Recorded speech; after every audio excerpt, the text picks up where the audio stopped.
Right. Pambo nyoko mana Katata Park.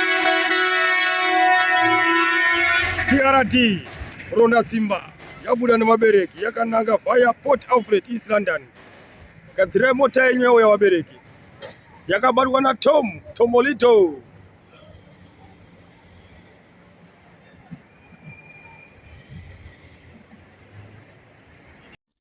Mucha remember bhazi riya rakanzi TNC rakamboita accident richinziraibva ku Port Elizabeth ku South Africa uko richinzi rinofamba richitoro vanhu munzvimbo dzakasiyana-siyana robva razoitawo overload rakazoitawo accident riya pachizofawo vanhu vamwe vachona vakazoita sekunge vava kumbunikidzwa mushure mekunge vasvikawo kuhospital vakanzi havabatsirwawo nokukasika pakazouyawo minister ndiambassador wemuno muZimbabwe akatimirira kuSouth Africa uko ndo pakazotangawo kuwanawo vanhu medication saka zviri kunzi ibhazi irori rauyawo neimwewo nzira rakachinjawo zita rakunzi DRD kubvawo paDNC yatainge tichizivawo makore ese aya. Zvino riri kunzi ibhazi iroro raita accident zvakare apa murione riri kuratidza kuva nyowani zvaro. Hatisi kuziva kuti kana vachinge vachitorowo vashayi vemabhazi avo vanotorowo vanhu vakaita sei.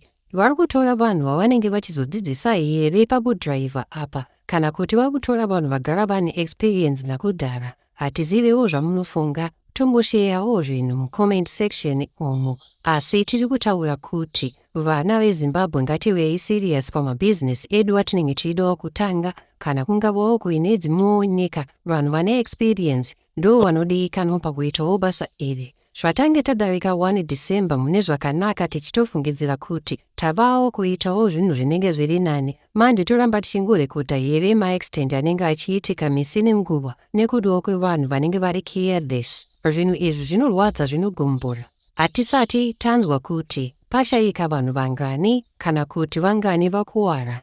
Ndevanani varipo panzvimbo ipapo vari kuratidzawo kuti zvinenge zvichiri nani kwavari. Ndidzo news dzatakuigirai idzi. Zvinhu izvi zvakaitika nezuro 29 January. Saka kana tichinge taane maupdates ezvizere tichange tichizomaunza futi pano.